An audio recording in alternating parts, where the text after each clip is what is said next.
DC has officially rebooted their cinematic universe on the big screen. That's right, they are trying again, re-rolling the dice, this time with acclaimed director James Gunn at the helm of DC Studios. And of course, well, gotta start with your frontman, the Man of Steel, although we're not calling him that this time around. Instead, we're going the more traditional route and calling him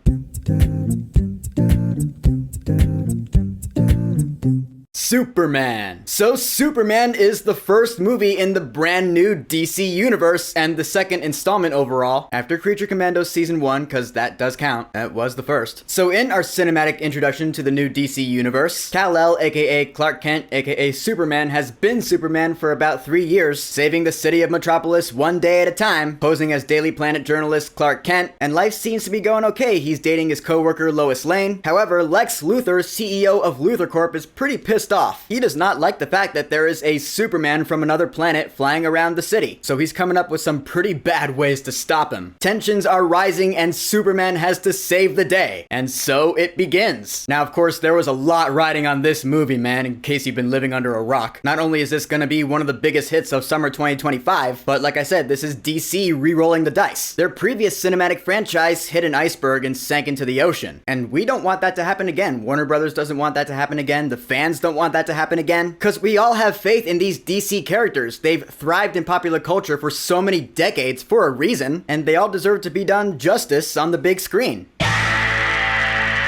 Not that I hated the DC Extended Universe, but let's just be honest, that wasn't definitive DC. This Superman movie feels more like it, cause this is the Superman that most people are familiar with. It's not as dark and edgy, but rather more colorful and positive and uplifting. Lots of that, of course, due to our main man of tomorrow. Our Superman, played this time around by David Corenswet. I loved his take on Superman. Cause again, he's more classic. I loved his personality in this movie. He had quips here and there, sure, but he's not Star-Lord. He has his morals in place. He's a good person because that's how he was raised to be. That's how he feels he should be. That's the example he feels he needs to serve for humanity. Like I said in one of my videos about the trailers, what I love about Superman is that when he flies in to save you just in the nick of time, he doesn't say, "I've got you." He says, "You're gonna be okay." And sure enough, that is the Superman that we get in this movie. However, this time around, he's not alone. He's also got his not-so-loyal dog, Krypto. Yeah, Krypto the super dog is in this movie. He's not in it as much as I thought he was gonna be, though. Like, there's a part of me that thought he was gonna be, like, the heart and soul of this movie, but he's not. Superman is, which is better. But I still enjoy Krypto. He's funny, he is poorly trained, modeled after James Gunn's own dog, Ozu. He is a little chaos monster. He loves to mess around, but he is still loyal to the end. He's got some funny moments in this film. Now, Lois Lane is played by Rachel Brosnahan. She's great. Cause again, she's who we know Lois Lane to be. She's that hardcore journalist that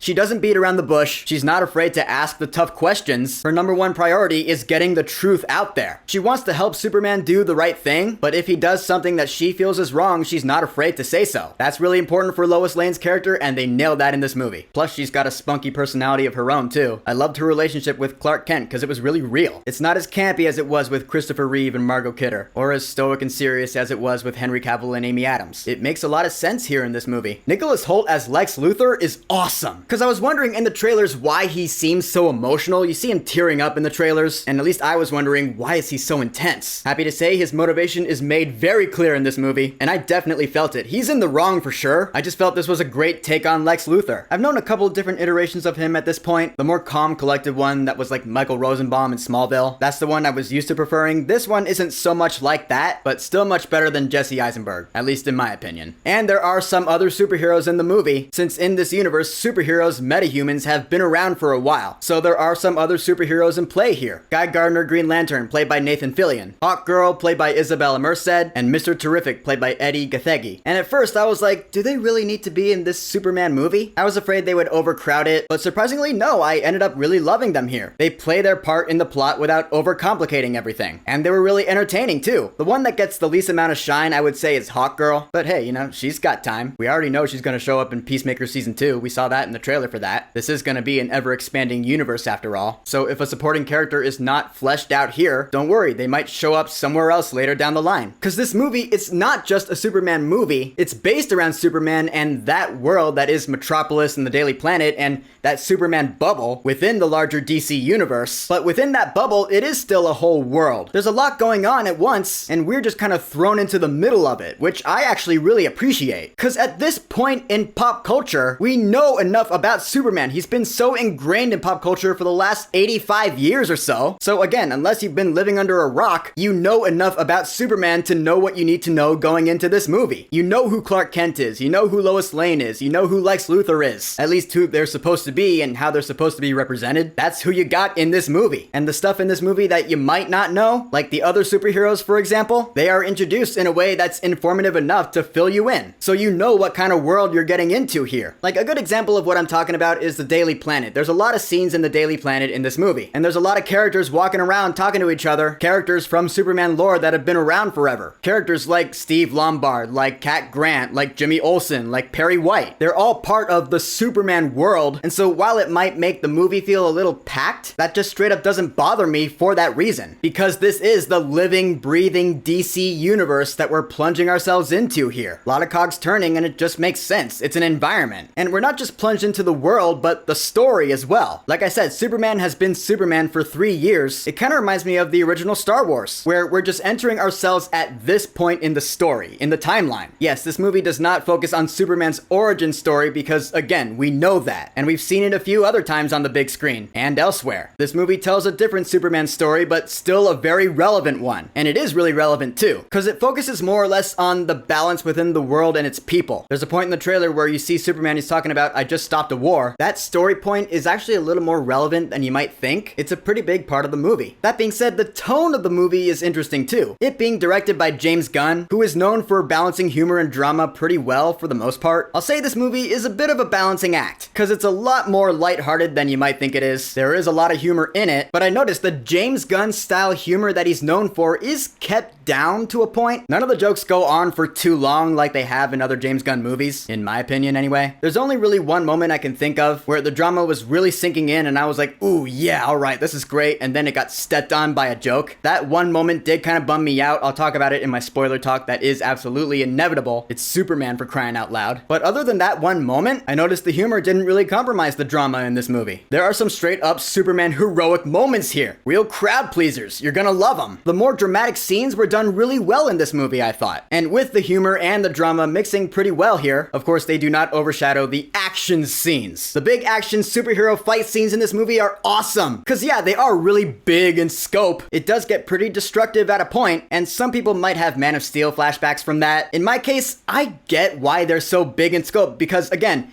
it's freaking Superman! Of course the action scenes are gonna be huge, cause we have much better movie making technology now than we did in the late 1970s. This movie shows us what Superman can do. It's not as big and crazy and over the top as the DC Extended Universe action scenes were, like Man of Steel, BVS, etc., but still big enough to warrant Superman having to come in and save the day. Buildings are falling over, folks. The last son of Krypton is needed. So bring on the big, huge action scenes. I welcome them with open arms, and I'm thoroughly entertained by them. So with great characters, great story, great world building, good humor, great drama, and awesome action, what more can we possibly add onto that other than an amazing score? Oh my god, this has to be my favorite score of the year so far. Composed by John Murphy and David Fleming. Cause yeah, as you might have assumed from the trailers, it does adapt the original John Williams Superman theme, but it does it in a way that adapts it, makes it sound more epic for this generation. I'm not saying the original was not epic, let's get that out of the way. The original's classic and iconic and I love it to death. But hypothetically, if you'd never heard that original theme and you went into this movie and heard this score, you would love it all the same. This is probably gonna end up being one of my favorite DC film scores ever.